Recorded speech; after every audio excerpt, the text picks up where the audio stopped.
Surah Al-Baqarah, the cow, is the second and longest chapter of the Qur'an, with 286 verses.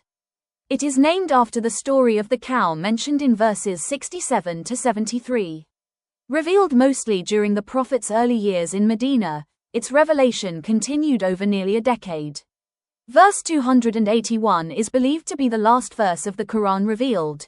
This surah came after the Prophet's migration from Mecca to Medina. In Mecca, Islam addressed mostly the polytheistic Quraysh. But in Medina, Muslims encountered Jewish tribes who shared some beliefs, yet resisted the Prophet's message and clung to rituals without spiritual depth. Al-Baqarah responds to these tensions, recounting Israelite history, highlighting their decline, and contrasting it with the truth of Islam. It also addresses the rise of hypocrites who pretended to believe but secretly opposed Islam. Overall, it served as both spiritual guidance and a legal framework for the new Muslim society.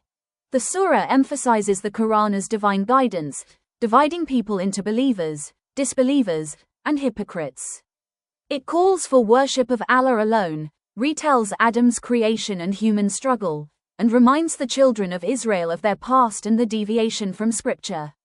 It announces the change of prayer direction from Jerusalem to the Kaaba, and lays down laws on prayer, fasting, charity, pilgrimage, family life, justice, and finance, including the prohibition of interest. It urges patience, sincerity, and unity. Jihad is described as both inner struggle and defense of faith. The surah also contains Ayat al-Kursi, describing Allah's majesty, and it ends with a prayer for mercy and strength. It teaches that true piety is not empty ritual, but faith, compassion, and good deeds. It stresses reliance on Allah, justice, and social harmony, while prohibiting harmful practices like interest and gambling. The balance between rights owed to Allah and rights owed to people is central. 2-2. This is the book in which there is no doubt, a guidance for the God-conscious.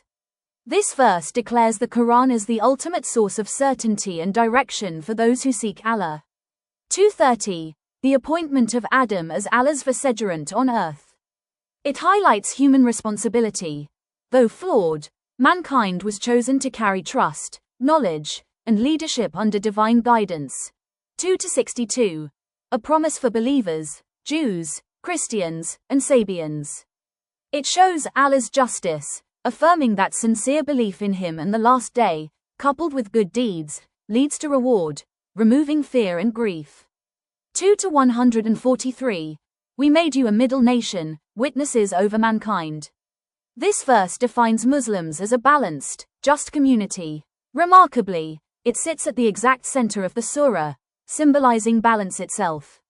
2-185. Ramadan is the month in which the Quran was revealed.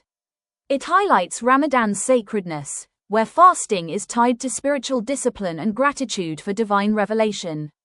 2-190. Rules of just warfare. Muslims are commanded to fight only in defense, never to transgress limits, teaching that justice and restraint are divine principles even in conflict. 2-255. Ayat al-Kursi.